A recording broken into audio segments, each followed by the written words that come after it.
A new era is starting for the women's basketball team. Meanwhile, the women's lacrosse team is breaking records while trying to keep their postseason hopes alive. Thank you for joining us. Golden Eagle Sports Report starts right now. Slam! Done! Oh, that's a poster.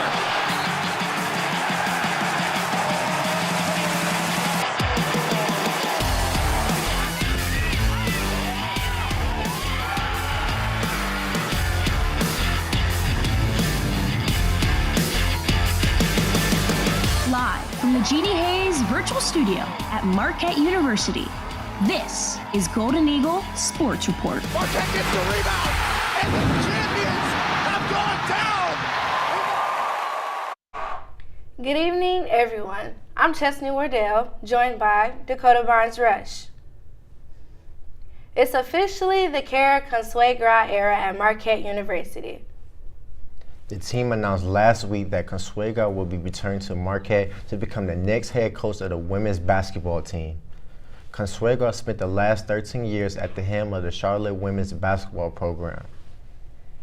Following the announcement, Vice President and Director of Athletics Bill Schromm said in a statement, quote, "When we started this process, it was our goal to find the best possible head coach to lead our student athletes into the future. Ultimately, that person turned out to be one of our own. It's a privilege to welcome Kara back to the Marquette family." Consuegra leaves Charlotte with a 235-169 record, with the 49ers good enough to be Charlotte's all-time wins leader. Consuegra was also named the Conference USA Coach of the Year in 2022 after leading the 49ers to the regular season and tournament title and giving Charlotte its first NCAA tournament berth since 2009. Before becoming Charlotte's head coach, Consuegra served as assistant coach at Marquette under Terry Mitchell for 7 seasons. She helped lead the Golden Eagles to 145 wins and 7 postseason berths, including the team's WNIT championship in 2008. Consuegra was introduced as Marquette's 7th head coach on Thursday and took a trip back down memory lane during her tour of the Al McGuire Center. With Mitchell and plenty of her former players in attendance at her introduction, Consuegra is honored to be black in the blue and gold. Marquette is not a job to us. I've been so fortunate to have been here before. As you know, my husband is an alum. His siblings are alum. Our family is here. I have so many family and friends here that I can't look at or else I'm going to get through my remarks. We have former players here that were part of this, that I coached, that I knew, that played here before I was here. And this university is special. This community is special. And we are just so thrilled to be back here, to be able to pour into this university and this community because it is so dear to us. With Marquette losing key players in the offseason, Consuegra says she is committed to building a culture and program for the Marquette faithful to be proud of.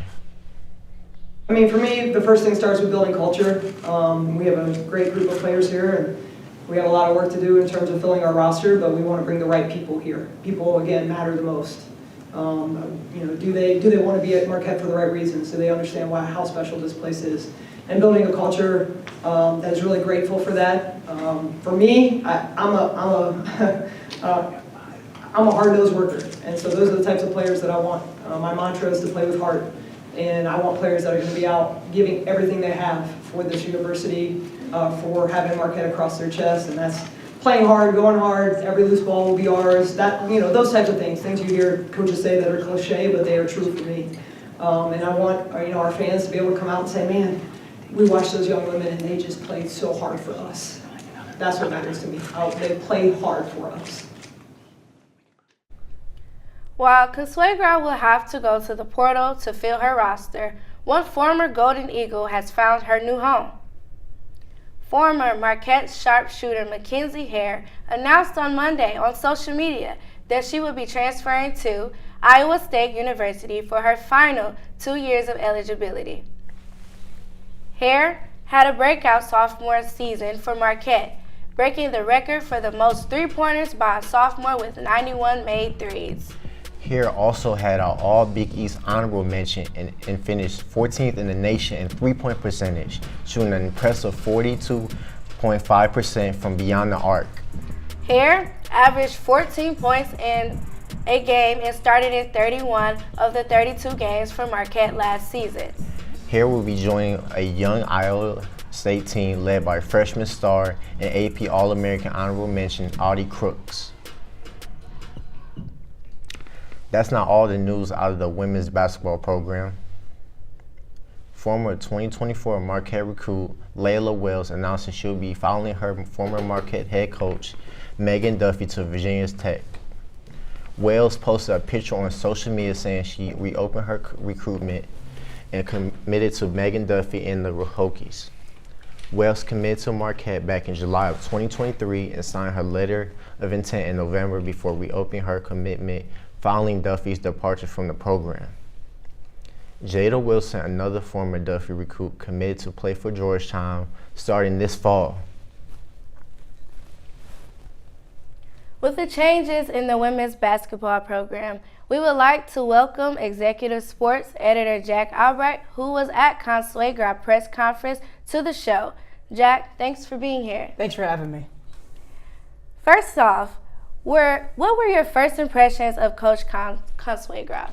You know, she said a lot of, I think, positive things for the Marquette community, but what stood out to me the most was that every single person in that room had some type of connection to her through some form of their time at Marquette. There were former players, there were former coaches. That room was packed to the gills. Not an empty seat. Everybody along the front, everybody along the back, current players in the front, everybody came around to support her, which I think stands out to me the most. In terms of stuff that she said, I think Marquette is going to get somebody that can inject a sort of new, young energy into the program that, in my opinion, it desperately needed. And I look to her to hit the recruiting portal early and maybe bring over some of her players from Charlotte. But she's going to do a lot for Marquette, and she's not going to be afraid to hit the ground running. I couldn't agree more. With her Marquette background and already being in this program, do you think it gives her a step up on day one? 100%.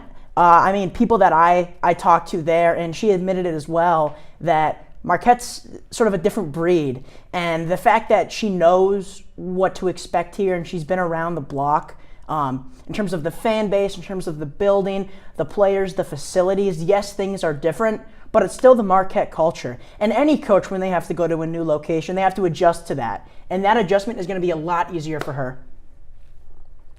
With 5 active players on the roster, Consuegra and her staff will have to go to the transfer portal.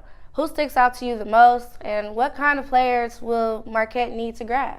Yeah, I mean, you talked about it earlier on the show. Kenzie Hare left the team. And so you need somebody to replace the scoring ability and the sharpshooting ability that Hare brought.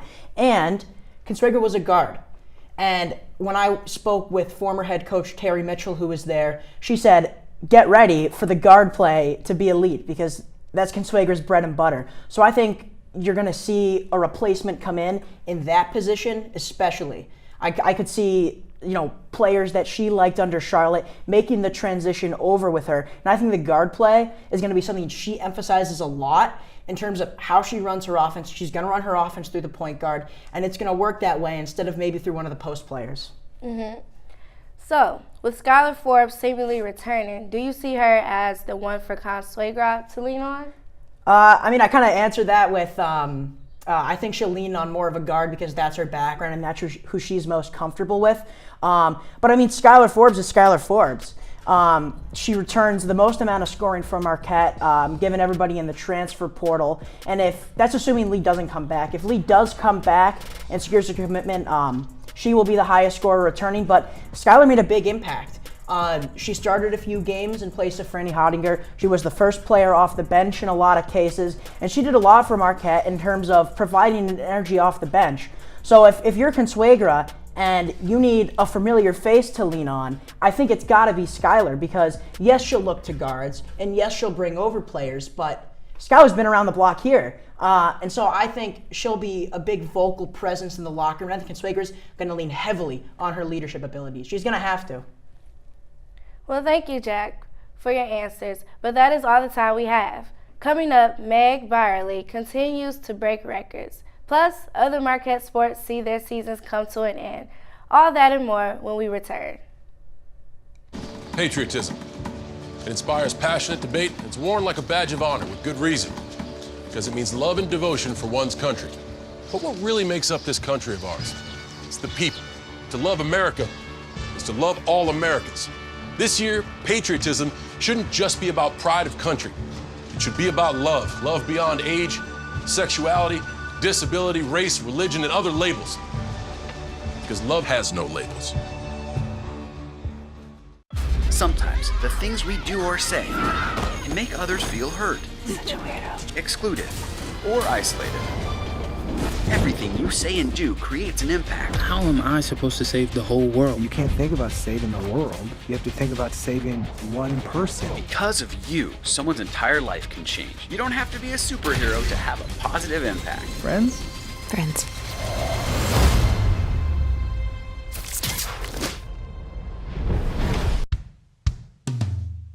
Hey world, I have a quick message. It's about safe driving. All right, let's go.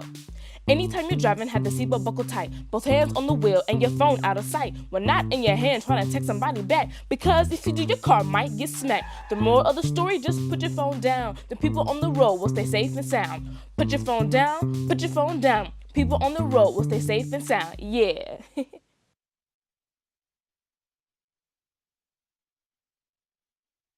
Roll over. When you adopt a shelter pet, you discover all the things that make them unique. And your mother. They're a little bit of a lot of things, but they're all pure love. Every day, millions of people are connecting. Father, cosplayer, mentor, actor. It's time we take a step forward, come together, and discover how accepting our differences can make us stronger.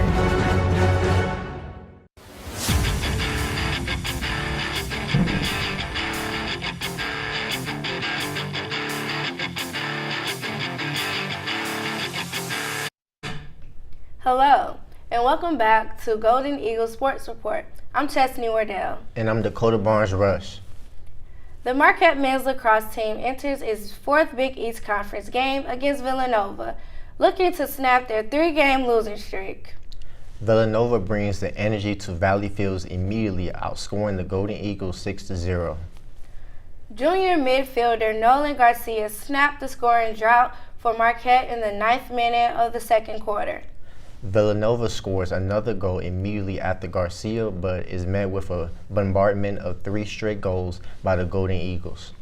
However, the Golden Eagles' pressure isn't enough to overpower the Wildcats. The Wildcats go on to score another 5 goals to double the Golden Eagles' score, 12-6, handing Marquette their 4th Big East Conference loss in a row. Meanwhile, the women's lacrosse team looked to keep their postseason hopes alive against the Xavier Musketeers. Xavier started off the scoring early with first-year attacker Michaela Henry.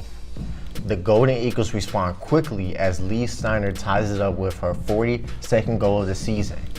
The floodgates quickly open as sophomore attacker Tess Osborne as a goal, followed by 2 more from junior attacker Meg Byerly. The Golden Eagles ended the first quarter up 8-2, and they did not look back as the Byerly, Osborne, and sophomore attacker Isabel Casucci continued to rampage the Musketeer defense. During the 10-1 scoring run, Byerly marked her place in history, becoming the first player in Marquette's women's lacrosse history to tally 60 goals in a single season. The Golden Eagles went into half of 14-3. Marquette came out in the third right where they left off, providing 4 goals while shutting out the Musketeers entirely. In the midst of the blowout, head coach Meredith Black went with some new faces in the 4th. First-year attacker Shannon Murphy took advantage of the opportunity, scoring her first career goal. Junior attacker Ellie Wagner ended the game with a goal, scoring her first of the season and 2nd career goal. The Golden Eagles win in dominating fashion, 21-4. They'll look to finish off the regular season here at Valley Fields in a must-win match against the Villanova Wildcats, Saturday, April 27th. Our own sports show multimedia journalist has more on Meg Byerly's historic season. Women's lacrosse made waves in the Big East last season. In the midst of their most successful season in program history, one name stood out. Senior Lydia Faust had a season to remember.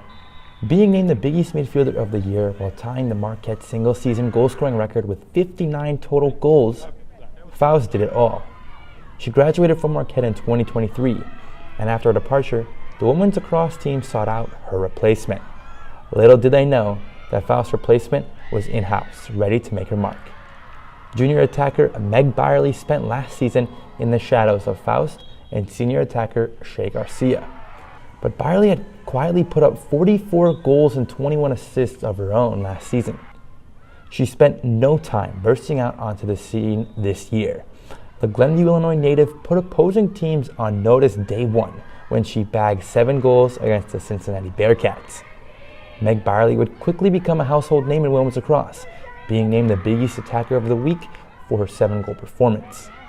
And as the season went on, the women's lacrosse team started to struggle. Losing 6 of their next 7 games, it seemed as if the departures from last season were just too much to replace. But you would have no clue if you watched Byerly play. She scored her career-high 8 goals on March 12th against the Ohio State Buckeyes, and Byerly was quickly piecing together a goal-scoring season like no other. After a 4-goal performance against Butler and 2 more Big East Attacker of the Week awards, it was clear that Byerly had her eyes set on Faust's record.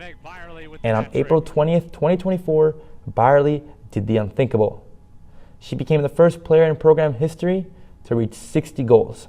And following a 6-goal outing against the Xavier Musketeers, she ended the day with a total of 63 goals on the season. Meg Byerly will have at least one more game to add more goals on top of her record-breaking season. Gabriel Cicerica, Marquette Wire Sports. Following the big win, we would like to highlight some of the athletes who were left off the Big East honor roll. Graduate attacker Hannah Grieving scored her 100th career point after a 2-goal, 3-assist performance. Kasuchi had her second hat trick of the season and 3rd of her career. Osborne had a season-high 5 points. First-year attacker CJ Meehan had a career-high 2 assists along with 1 goal. And finally, first-year goalkeeper Michaela Yang earned her first career win after a 3-save performance. In the midst of our honors, 2 Marquette lacrosse players were named to the Big East weekly honors after their past game. Senior defender Caitlin Hubbard is the Big East Defender of the Week after anchoring the Golden Eagles defense during the rot of Xavier. Hubbard had 3 ground balls and helped Marquette give up a season-low 4 goals to Xavier. Junior standout Meg Byerly is named to the Big East Honor Roll after her record-breaking week. Byerly tallied 6 total goals along with 1 assist in the victory over the Musketeers. If there's ever a need to be reminded of the greatness that student-athletes achieve, look no further than our very own weekly awards. Our Team of the Week award goes to the women's lacrosse team. The women's lacrosse team dominated Xavier from top to bottom, completely dismantling them offensively. The team went on multiple 4 or more goal runs before Xavier could even take the lid off their net. The Golden Eagles will win the game by 17 points with the score of being 21-4. Next, our 6th Woman of the Week award goes to Isabel Kasuchi. Kasuchi was the highest scoring player coming off the bench for the Golden Eagles against Xavier, tallying 3 goals onto the scoreboard. Finally, our MVP of the Week award goes to none other than Meg Byerly.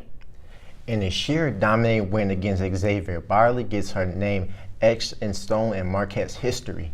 The junior attacker had 6 goals in the game, and on the 3rd goal became the first player in program history to score 60 or more goals in a single season. Byerly climbs up to the #1 spot with 63 goals, as the previous record was set by Lydia Faust in 2023 and Grace Gabriel in 2019 with 59 goals. Along with that record, Byerly also broke the record for the most shots on goal in a season with 104, also previously held by Lydia Faust in 2023 with 101.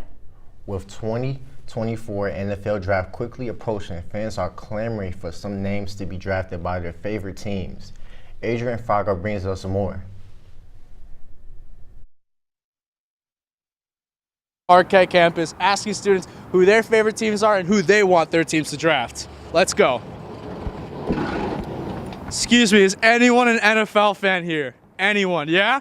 Who's your favorite team? Green Bay Packers. Green Bay Packers. Who do you want the Packers to draft this Thursday?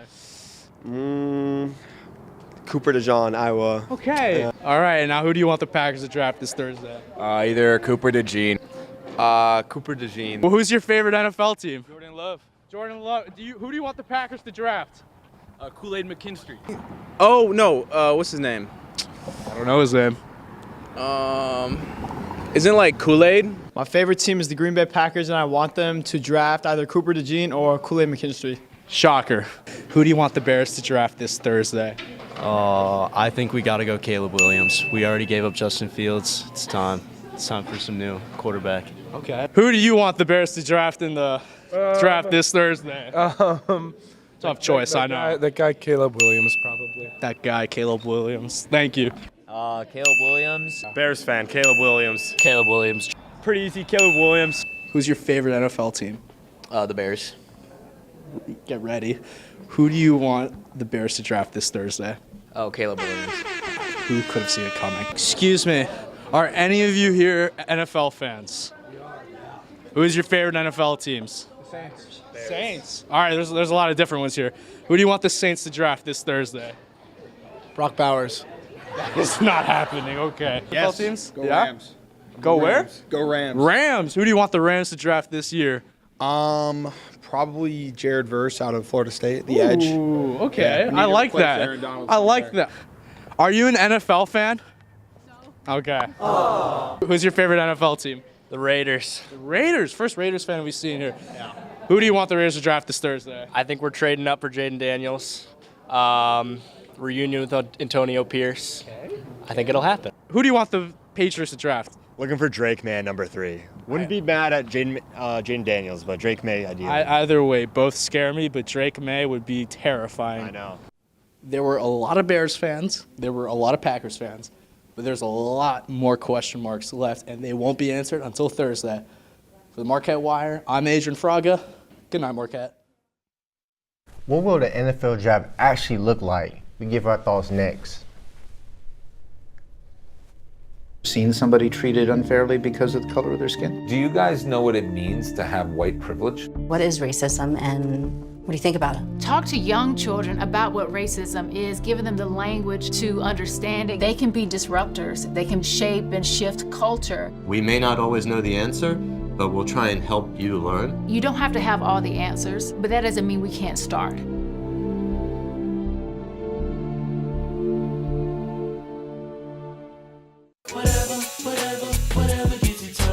There are a lot of ways to reach out to a friend about their mental health.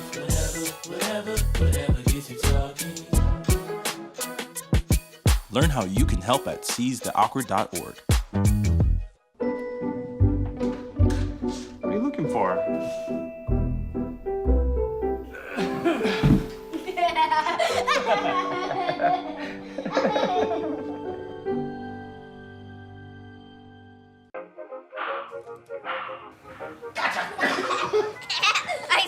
I surrender. All right, pal. Get ready for the day, buddy. Hey, Dad. Hey, Dad. Do we have a gun? What's that? Do we have a gun?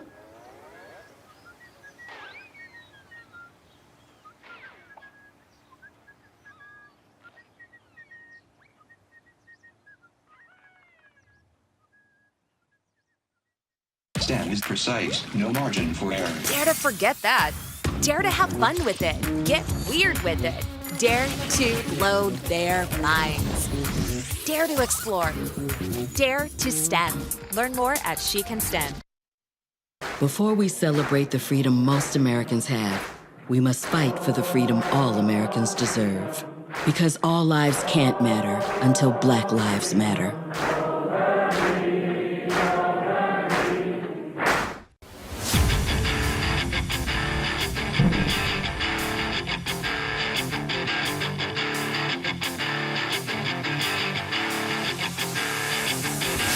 And welcome back to Studio 7 as we preview the upcoming NFL Draft. Joining me on the panel tonight is Nick Delonte and Jack Albert. Let's get started. As always, the quarterback discourse is intense and the talent is stacked. The more complete prospects are first round locks, but how many quarterbacks end up getting drafted in the first round, and where do they end up? Nick? Honestly, I think we've got probably 5 solid first round picks. Caleb Williams obviously going number 1 to the Bears. I think Drake May is definitely a solid pick for number 2. Yeah. Getting to 3 through 5, it gets a little complicated. You could go with J.J. McCarthy, Jaden Daniels, even throw in Bo Nix once in a while. I mean, there's definitely options up there, but definitely solid 5. Facts. Jack? I'm going to have to disagree. I think it's a solid 4. I'm not sure Bo Nix should be on the pedestal we're putting him on. I mean, yes, Caleb is number 1 overall. We know that. Yes, Jaden Daniels is going to be high picked as well. Yes, it's going to be J.J. McCarthy. And then I think there's a pretty steep drop-off after that in terms of quarterback candidates. I'm not sure how good Drake May is going to be. I don't think Michael Penix is all that great. And I really don't think Bo Nix is good either. I think it's a solid 4 that are going to be in the first round. But I think we see a steep drop-off after 3. The quarterback talent isn't the only loaded part of this class. The wide receivers are incredible, from Marvin Harrison Jr. to Brian Thomas Jr. So many wides are expected to be selected in the first round alone. It begs the question, is this the greatest wide receiver draft class of all time? Nick? I mean, potentially. I think this has a very high ceiling for a wide receiver class. I think, as you said, Marvin Harrison Jr. is probably going to be the highest talented wide receiver ever. But you got to look back at like 85 with Jerry Jones. You got 2019, you had A.J. Brown and DK Metcalf coming up. I mean, there were plenty of high talented caliber wide receivers in the past, but I think there's definitely a high ceiling for all these guys. Yep. I look to the 2020 class, and I look to guys like CeeDee Lamb. I look to guys like Brandon Ayuk. I look to T. Higgins and Michael Pittman Jr. I think that class was really strong as well.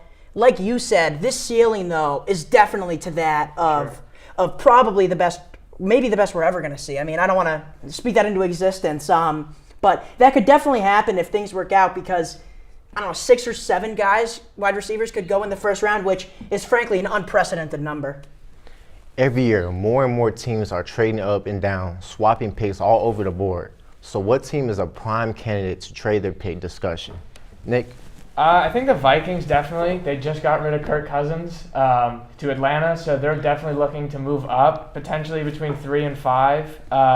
And then the Bengals might also trade up because they've had a really rough offseason getting rid of players.